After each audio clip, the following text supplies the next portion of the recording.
우리 한 목소리를 함께 읽도록 하겠습니다. 시작. 예수 그리스도의 종이며 사도인 시몬 베드로는 우리 하나님과 구주 예수 그리스도의 의를 힘입어 동일하게 보배로운 믿음을 우리와 함께 받은 자들에게 편지하노니, 하나님과 우리 주 예수를 알므로 은혜와 평강이 너희에게 더욱 많을지어다. 그의 신기한 능력으로 생명과 경건에 속한 모든 것을 우리에게 주셨으니, 이는 자기의 영광과 덕으로서 우리를 부르신 이를 알므로 말미암음이라. 이로써 그 보배롭고 지극히 큰 약속을 우리에게 주사, 이 약속으로 말미암아 너희가 정욕 때문에 세상에서 썩어질 것을 피하여 신성한 성품에 참여하는 자가 되게 하려 하셨느니라. 아멘. 우리 함께 인사하도록 하겠습니다. 사랑합니다. 축복합니다. 사랑하고 축복합니다. 함께 예배해 주셔서 감사합니다. 또 오늘 환절기, 또 이제 겨울을 또 앞두고 있기 때문에 또 건강이 좋지 않은 분들도 또 여러분이 있고, 또 말씀드렸듯이 조은주 집사님 오늘 아마 철심 빼고, 또 내일이 또 조은주 집사님 생일이시더라고요.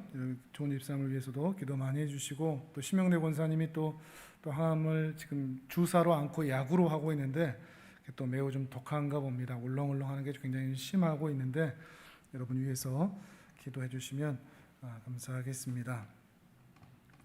이제 베드로 전서에 이어서 이제 베드로 후서를 함께 보는데요. 내용은 큰 틀에서는 매우 비슷하다고 할 수 있습니다. 베드로 전서는 교회 밖 세상이 너무나 무섭고 두려워서 세상에 살아가는 그리스도인들이 마치 이방인처럼 느껴지고 또 나그네처럼 느껴지는 그런 상황들 가운데서 어떻게 끝까지 신자의 길을 걸어갈 것인가에 대한 고민, 교회 밖 세상에서 신자는 어떻게 살아갈 것인가.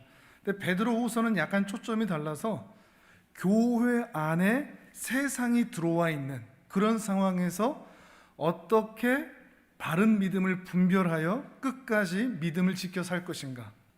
조금 초점이 다르죠. 베드로 전서는 교회 밖에서 신자가 어떻게 살 것인가. 베드로 후서는 교회 안에 들어온 이 세상, 이것을 분별해서 어떻게 믿음을 지키며 살 것인가. 그런데 초점은 동일합니다. 세상, 교회 밖에 있든 아니면 교회 안에 있든 하나님을 믿는 믿음으로 어떻게 정결하게 살 것인가 하는 것이 핵심적인 내용이라 할 수 있습니다. 몇 가지 핵심되는 구절을 같이 한번 읽어볼까요? 2장 1절을 같이 한번 읽어보시겠습니까? 2장 1절, 베드로서 2장 1절 같이 읽습니다. 시작. 그러나 백성 가운데 또한 거짓 선지자들이 일어났었나니 이와 같이 너희 중에도 거짓 선생들이 있으리라. 그들은 멸망하게 할 이단을 가만히 끌어들여 자기들을 사신 주를 부인하고 임박한 멸망을 스스로 취하는 자들이라. 아멘. 교회 안에 이단을 끌어들인 거짓 선지자들과 거짓 선생들이 있다. 그들을 분별하라는 거죠. 그러니까 목사라고 다 목사가 아니다, 이런 의미라고도 볼 수 있습니다. 분별하라는 거죠. 거짓 선지자일 수 있으니 그들을 분별해야 되는 거죠. 또 마찬가지로 교회라고 다 교회는 아니라는 것입니다. 오히려 교회가 거짓 교회일 때, 목사가 거짓 목사일 때 성도들에게 시험이 될 수 있습니다. 유혹이 될 수도 있고요, 넘어지게 만드는 것이 될 수도 있는 것입니다. 그러니 신자들은 경계하고 분별해야 한다는 것을 베드로 사도는 말하고 있는 것이죠. 하나를 더 보겠습니다. 3장 1절과 2절입니다. 베드로 후서 3장 1절 2절 같이 읽어봅니다. 시작.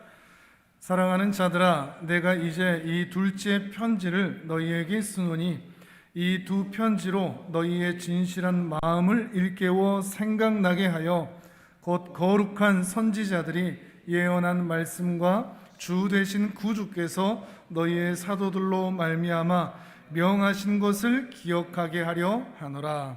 아멘. 여긴 조금 더 그 이유를 분명히 얘기하고 있죠. 이 두 편지를 너희에게 써서 진실한 마음을 일깨우고 생각나게 만들고 또 말씀을 또 주님께서 가르쳐 주신 그 명하신 것을 기억하게 하려고 이 편지를 쓰고 있다 얘기를 하고 있습니다. 그러면 구체적으로 사도 베드로가 궁극적으로 얘기하고자 하는 것이 무엇이냐? 그것은 오늘 우리가 함께 읽은 1장 3절과 4절입니다. 한 번 더 읽어보시죠. 앞으로 넘어오셔서 3절과 4절, 이게 베드로후서의 핵심되는 큰 이유요 목적이라고 할 수 있습니다. 베드로후서 1장 3절 4절 시작. 그의 신기한 능력으로 생명과 경건에 속한 모든 것을 우리에게 주셨으니 이는 자기의 영광과 도구로서 우리를 부르신 이를 알므로 말미암음이라. 이로써 그 보배롭고 지극히 큰 약속을 우리에게 주사 이 약속으로 말미암아 너희가 정욕 때문에 세상에서 썩어질 것을 피하여 신성한 성품에 참여하는 자가 되게 하려 하셨느니라. 아멘. 그의 신비한 그리고 신기한 능력으로 생명과 경건에 속한 모든 것을 우리에게 다 주셨다 그럽니다. 그러면서 이렇게 주신 이유가 있습니다. 보배롭고 지극히 큰 약속을 우리에게 주신 이유는 4절 후반부 얘기하는 것처럼 우리 신자들이 세상과는 구별이 되는 신성한 성품에 참여하는 자, 신의 성품에 참여하는 자, 조금 더 우리가 익숙하게 사용하는 말로 하면 하나님의 형상을 닮은 자, 하나님의 성품이 나타나는 자로 만들어가기 위하여 또한 그것을 바라고 기대하는 마음으로 이 서신서를 쓰고 있다는 것을 베드로 사도가 서두에 분명하게 이야기를 하고 있는 것입니다. 다만 우리가 기억할 것은 신의 성품에 참여한다라는 것을 오해를 해서 예수님을 믿으면 그 순간 즉시 하나님께서 우리에게 신의 성품을 주입해 주신다, 이런 의미는 결코 아닙니다. 쉽게 하는 말로 예수님 믿으면 바로 착한 사람 되느냐? 신의 성품을 주신다고 했으니까 우리를 그렇게 자연스럽게 만들어 가신다는 것이냐? 그런 얘기가 아니라는 것입니다. 예수님을 믿어도 여전히 우리 안에는 그 신의 성품을 닮지 못한 모습이 있을 수 있다는 것이죠. 그러니까 신의 성품을 예수님 믿자마자 또는 세례를 받자마자 바로 주입시켜 주신다는 것이 아니라, 이 이야기는 어떤 의미인가 하면 우리 신자가 이 땅에서 살아가는 존재의 목적이 이제는 이것으로 바뀐다, 이 말을 하고 있는 겁니다. 사람은 왜 사는가? 이전에는, 신자가 되기 전에는 각자의 존재 목적이 있죠. 내가 왜 사는가? 부자 되기 위해서, 성공하기 위해서, 건강하기 위해서, 즐겁기 위해서, 자아실현하기 위해서 수많은 이유들이 있을 수 있습니다. 그런데 교회를 다니는 순간, 예수님을 믿는 순간 인생의 목적이 바뀌는 겁니다. 왜 사느냐? 신의 성품을 담기 위해서, 하나님을 담기 위해서. 그것이 우리 신자의 존재의 목적이 되어가는 것이죠. 또한 이렇게 존재의 목적이 변해진다는 것은, 내가 왜 사느냐라는 존재의 이유가 달라진다는 것은 우리 존재의 삶의 자세와 이유와 책임도 달라진다는 것을 의미합니다. 그러니까 우리의 언어 행실, 우리의 성품, 인격, 그의 됨됨이도 그 존재의 목적에 따라, 그 이유에 따라 우리의 삶도 변하여 가는 것, 그렇게 이동해 가는 것, 이것을 말하고 있는 것입니다. 그러면 어떻게 달라져야 되느냐? 어떻게 신의 성품에 참여한다는 말이냐? 4절을 보시면 중간에 이렇게 얘기하죠. 이 약속으로 말미암아 너희가 정욕 때문에 세상에서 썩어질 것을 피해서, 세상에서 썩어질 정욕을 피해서 신성한 성품에 참여해야 된다, 이 말을 하고 있습니다. 그러니까 신성한 성품에 참여한다는 건 뭐냐? 세상에 썩어질 정욕을 피하는 것에서부터 시작한다는 것입니다. 썩어질 정욕은 또 뭐냐? 그건 신의 성품과 대비해서 본다고 하면 하나님이 주인 되시는 모든 것과 반대되는 것들입니다. 하나님이 주인 되시고 하나님의 뜻대로 살아야 되는데, 그렇지 않은, 세상이 주인 되고 내가 주인 되고 내가 원하는 대로 사는 것이 썩어질 정욕입니다. 우리는 흔히 이렇게 썩어질 정욕 그러면 음란하고 음탕하고 쾌락을 좋아하고 자기 마음대로 하고 이런 것들을 생각하기 쉬운데, 성경에서 말하는 썩어질 정욕은 하나님을 제외한 상태를 말합니다. 하나님 없이 내가 원하는 삶, 내가 바라는 삶, 내가 즐거운 삶, 내가 행복한 삶, 이런 것이 모두가 다 썩어질 정욕이라고 하는 것이죠. 그러니까 예수님을 믿기 이전에는 이 썩어질 정욕들, 그러니까 소위 말하는 부자 되고 성공하고 높이 올라가고 등등등 건강하고 그런 부분들, 또는 자아실현 이런 부분들까지 포함해서 이전에는 그렇게 살았습니다. 내가 살고 싶은 삶을 살았죠. 그러나 신의 성품에 참여하게 된다는 것은 그러한 것들에서 벗어나서 세상적인 즐거움과 나의 자아실현조차도 벗어나고 출애굽을 하듯이 벗어나서 하나님의 성품 안으로 들어오는 그런 본질적인 변화와 이동을 갖게 되는 것을 말합니다. 다만 우리가 이런 신의 성품에 참여한다라는 이해가 너무 부족하기 때문에 우리가 하나님의 형상을 닮은다 하는 것을 주로 어떻게 생각을 하는가 하면 외적인 행위들로 생각을 할 때가 많습니다. 어떤 사람이 하나님을 닮은 사람이냐라고 할 때 종교적인 행위들, 예배를 아주 잘 드린다, 성경을 아주 많이 한다, 봉사를 많이 한다, 구제도 한다, 다른 사람을 잘 돕는다. 근데 이런 일도 중요한 일들이고 필요한 일들이지만 우리가 알듯이 또 경험하듯이 예배를 아주 잘 드리고 성경도 많이 알고 봉사도 하고 다른 사람도 돕는데 하나님을 전혀 닮지 않은 사람들이 존재합니다. 종교성은 아주 좋은데, 종교 행위들은 아주 잘하는데 그에게서 예수님의 향기가 전혀 나타나지 않은 분들이 있다는 것입니다. 그러니 신의 성품을 참여한다는 것은 종교적인 행위를 잘한다는 것이 아니라는 거죠. 또 신의 성품을 참여한다는 것이 지성적으로 생각하는 사람도 많습니다. 그러니까 성경을 많이 아는 것. 오늘날의 기독교 신앙에 지성이 차지하는 부분이 굉장히 많습니다. 그래서 성경을 많이 알아야 구원받는다, 성경을 아주 박사처럼 알면 아주 성숙한 사람이다, 이렇게 평가를 하기도 합니다. 그런데 우리 또한 경험으로 알듯이 성경은 아주 많이 하는데 그리스도를 닮지 않는 사람들을 우리는 주변에서 심심치 않게 보고는 합니다. 성경을 많이 알지만 성경을 알지 못하는 세상 사람들보다 더 세속적일 수도 있기 때문이죠. 안타깝지만 대표적인 부류가 목사들이 아닐까 싶습니다. 성경은 정말 많이 아는데, 대단한 지식을 가지고 있는데 삶이 그 알을 따라오지 못하는 경우들이 많은 것이죠. 오히려 너무나 많은 괴리가 있을 때 그것 때문에 성도들이 상처를 받고 또 그 일들로 인해서 교회를 떠나는 모습들을 우리는 많이 보고는 합니다. 말은 잘하지만 그 말하는 대로 살지 못하는 그 모습들 때문에 말이죠. 그러니 신의 성품을 참여한다는 것은 종교적인 행위를 많이 잘 한다는 것도 아니요, 성경을 아주 잘 안다는 것도 아닐 것입니다. 그러니 요약을 해보면 정말 중요한 것은 아는 것도 중요합니다. 근데 아는 것보다도 행하는 것이 더 중요합니다. 아는 것보다도 행하는 것이 중요한데, 그런데 그 행하는 것도 자기의 노력과 의지에 의하여서 행하는 것보다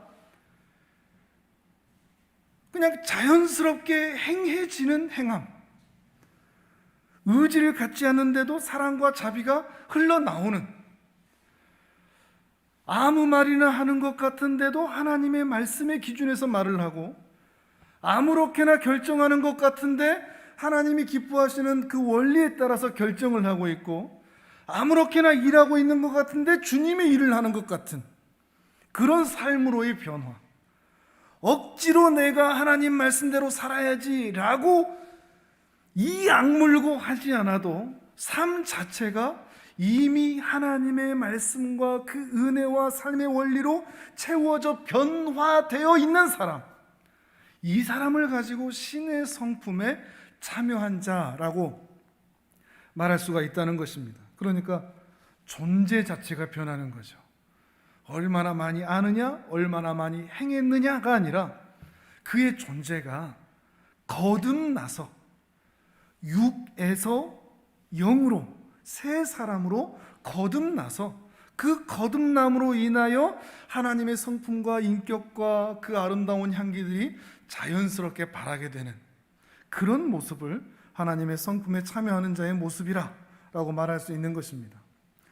우리가 정말 이런 단계, 지경까지 갈 수 있다면 좋겠습니다.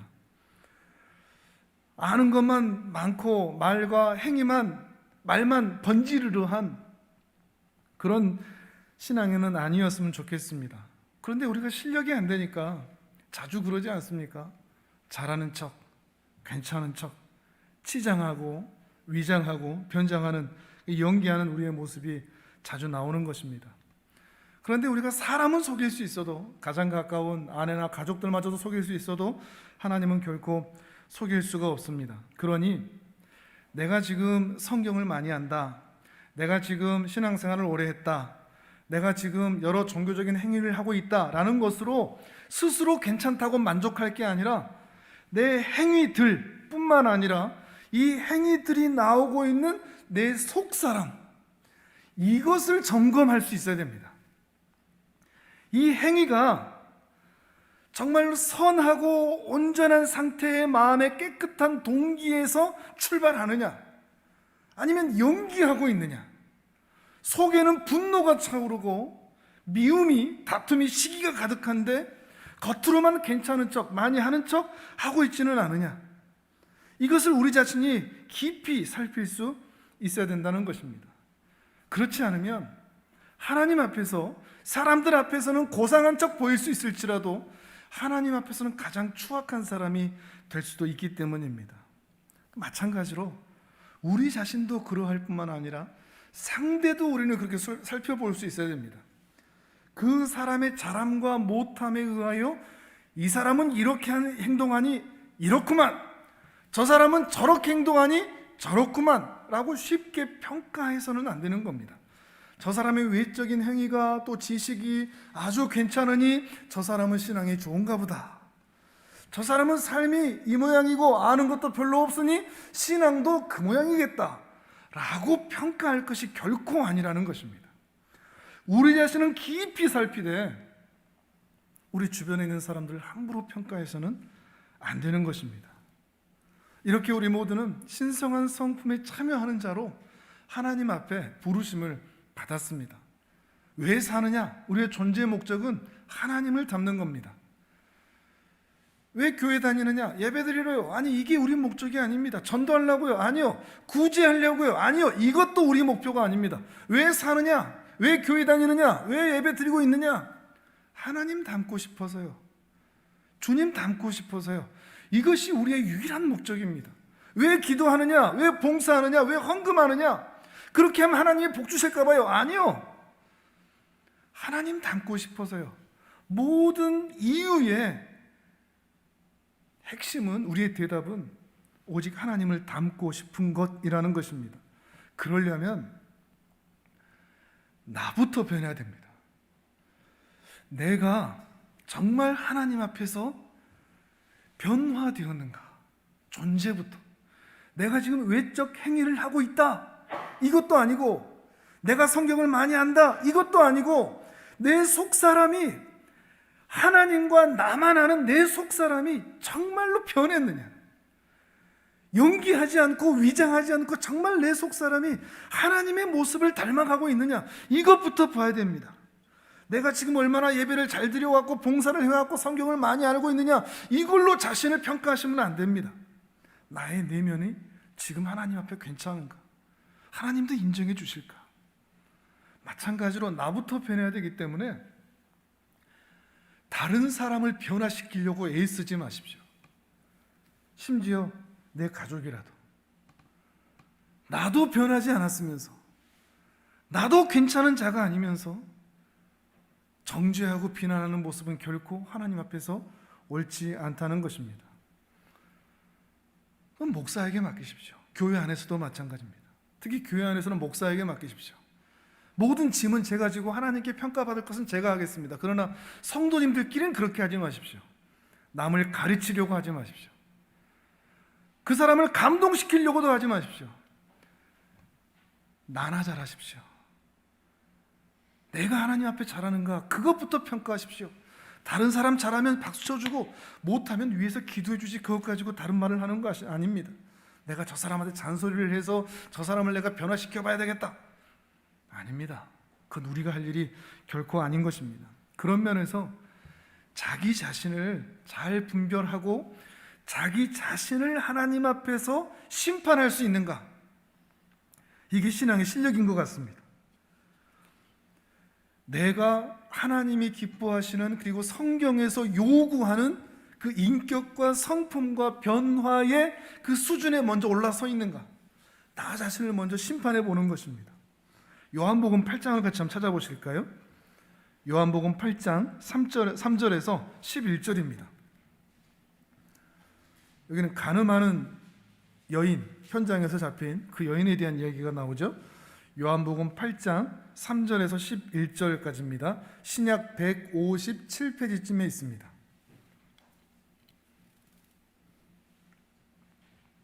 신약 157페이지. 대근 형제는 지금 성경을 잡아본 지가 몇 번 안 될 텐데 평생토록 고생하고 있어요. 천천히 한번 해보세요. 하다 보면 또 익숙해질 거예요. 신약 157페이지 요한복음 8장 3절에서 11절입니다. 저와 여러분이 한 절씩 번갈아 가면서 읽겠습니다. 제가 먼저 3절 읽습니다. 서기관들과 바리새인들이 음행 중에 잡힌 여자를 끌고 와서 가운데 세우고 예수께 말하되, 선생이여, 이 여자가 간음하다가 현장에서 잡혔나이다. 모세는 율법에 이러한 여자를 돌로 치라 명하였거니와 선생은 어떻게 말하겠나이까? 그들이 이렇게 말함은 고발할 조건을 얻고자 하여 예수를 시험함이로라. 예수께서 몸을 굽히사 손가락에 땅에 쓰시니 그들이 묻기를 마지 아니하는지라. 이에 일어나 이르시되, 너희 중에 죄 없는 자가 먼저 돌로 치라 하시고 다시 몸을 굽혀 손가락으로 땅에 쓰시니, 그들이 이 말씀을 듣고 양심의 가책을 느껴 어른으로 시작하여 젊은이까지 하나씩 나가고 오직 예수와 그 가운데 섰는 여자만 남았더라. 예수께서 일어나사 여자 외에 아무도 없는 것을 보시고 이르시되, 여자여, 너를 고발하던 그들이 어디에 있느냐? 너를 정죄한 자가 없느냐? 함께 읽습니다. 대답하되, 주여, 없나이다. 예수께서 이르시되, 나도 너를 정죄하지 아니하노니 가서 다시는 죄를 범하지 말라 하시니라. 아멘. 유대인들이 간음한 여인을 왜 끌고 올 수 있었느냐? 자기는 이 여인보다는 낫다는 생각 때문입니다. 자기가 이 여인보다 못하다는 생각을 하면 절대 끌고 오지 못합니다. 자기는 잘하고 있고 자기는 더 우월한데 이 여인은 한참 못 미치니 이 여인을 끌고 데려올 수가 있는 거죠. 이 유대인들의 마음에는 우월함이 있는 겁니다. 나는 이 여인보다 더 낫다. 그런데 이들에게 예수님께서 뭐라고 그러시죠? 너희 중에 죄 없는 자가 먼저 돌로 치라 그러죠. 그 말은 무슨 말인가 하면, 너희는 더 우월하다고 생각하지, 근데 너희 중에 이 여인보다 우월한 사람이 없어, 이 말입니다. 너희나 이 여인이나 사람들 보기에는 평가를 할 수는 있겠지만 하나님이신 예수님께서 보시기에는 다 죄 있는 존재라는 것입니다. 그저 하나님의 은혜가 필요한 비참한 죄인들일 뿐이라는 것입니다. 오늘 우리의 모습이 그렇지 않겠습니까? 우리도 우리 스스로는 성경을 더 많이 아는 사람이 조금 더 모르는 사람을 향해서 가볍게 생각합니다. 신앙생활 오래 하고 예배를 잘 드리는 사람이 그렇지 못한 사람을 향해서 무시할 때도 있습니다. 교회 생활을 잘 알고 교회 생활 오래 해본 사람이 그렇지 못한 사람을 향하여서 비아냥거리고 무시하는 경향도 있는 것입니다. 왜요? 스스로를 우월하다고 생각하거든요. 이 정도면 나는 신앙생활 잘한다라고 생각하거든요. 근데 지금 예수님께서 바로 그 우월함을 지적하시는 겁니다. 죄 없는 자가, 정말로 우월한 자가 돌로 칠 수 있다. 근데 아무도 그렇지가 않은 것입니다. 요한복음 8장에서 정말 충격적인 장면입니다. 우리는 유대인들을 싸잡아서 비난하거든요. 이 인간들 참 예수님을 십자가에 죽이다니. 근데 이 현장에서 예수님께서 말씀하시자 유대인들이 양심의 가책을 느꼈답니다. 양심의 가책을 느껴서 자신이 죄에 있다는 것을 인정하고서 돌을 내려놓고 나이 많은 사람부터 젊은 사람들까지 다 그 현장을 떠난 겁니다. 양심의 가책을 느낀 거죠. 근데 더 충격적인 것은 뭐냐? 유대인들도 돌을 내려놓고 그 자리를 떠나 양심의 가책을 느꼈는데 오늘 우리는 안 그러는 겁니다. 양심의 가책을 느낄까요? 오히려 우리 손에는 여전히 돌 들어있지 않을까요? 피 묻은 돌. 우리보다 우월하지 못하다고 생각하는, 우리보다 한참 부족한 사람들을 향하여 우리는 끊임없이 비난의 돌을 던지지 않습니까? 칼을 찌르지 않습니까? 피 묻은 돌이 우리 손에 여전히 쥐어져 있는 것입니다. 서슬이 10홀에서 말이죠. 우리는 이 사건처럼 우리 자신을 좀처럼 심판하지 못합니다. 스스로 괜찮은 줄 아는 거죠. 나는 그런 자격이 있다라고 생각을 하는 겁니다. 스스로 우월하다고 생각하는 겁니다. 그런데 그러고 있는 줄을 자기가 모릅니다. 이런 비참함이 없습니다. 자기 수술이 안 되는 거죠. 자기를 점검할 수가 없는 겁니다. 소위 종교적인 지식, 지성, 신앙의 행위, 하나님께서 우리를 거룩하게 만들기 위하여 주신 그 은혜의 방편들, 이걸 가지고 다른 사람들에게 비난을 하는 이 모순이 말이죠. 종교성을 가지고, 종교의 지식을 가지고, 종교의 행위를 가지고 그걸로 내가 우월함을 삼아서 그걸로 다른 사람을 공격하고 비난하니 우리의 모습이 어떠한지 우리는 더 자신을 살필 수 있어야 하는 것입니다. 어떻게 해야 될 것인가? 이번에는 갈라디아서 5장으로 가겠습니다. 신약 307페이지쯤에 있습니다. 갈라디아서 5장 19절에서 24절까지입니다. 신약 307페이지쯤에 갈라디아서 5장 19절에서 24절입니다.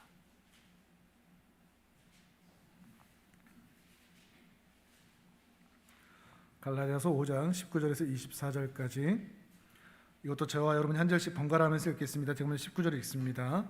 육체의 일은 분명하니 곧 음행과 더러운 것과 호색과 우상 숭배와 주술과 원수 맺는 것과 분쟁과 시기와 분냄과 당 짓는 것과 분열함과 이단과 투기와 술 취함과 방탕함과 또 그와 같은 것들이라.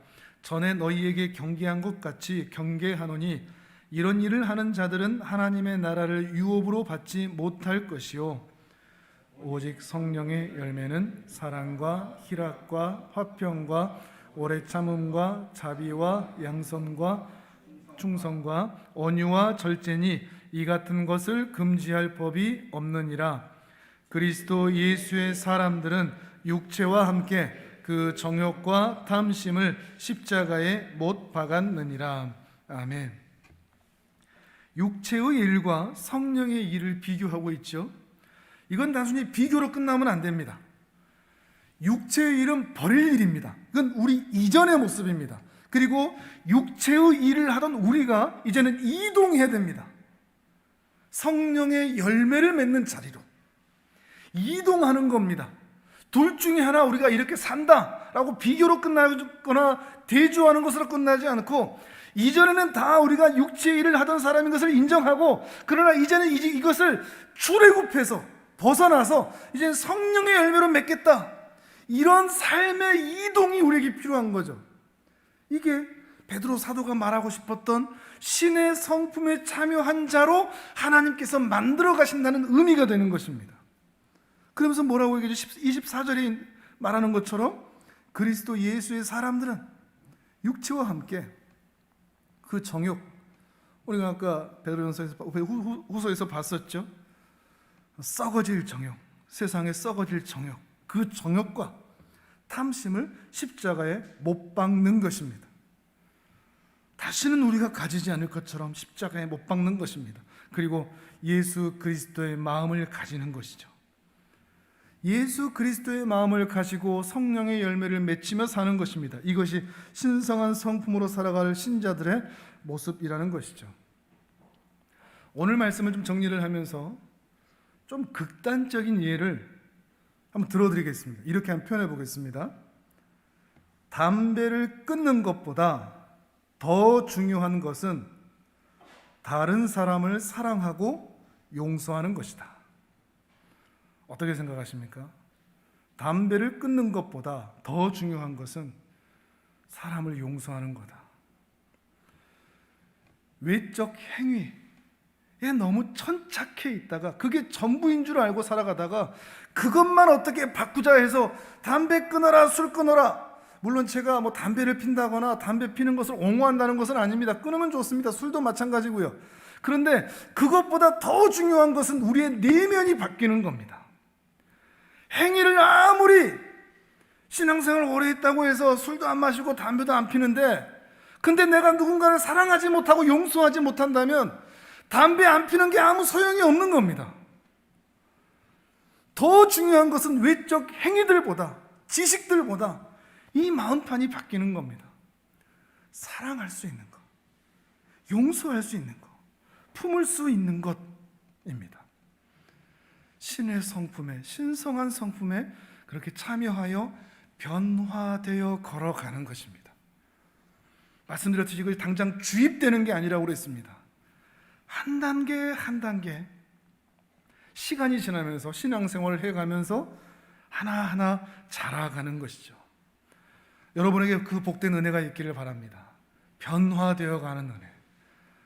작년과 오늘이 다르고 내년이 또 다른, 단순히 우리를 복 주신 그 하나님의 은혜를 받은 은혜의 수혜자로서만이 아니라 이제는 이 은혜의 전달자로서, 이 은혜를 전달해 주는 자로서 사랑하고 용서하고 품어줄 수 있는 그런 자들로서 말이죠.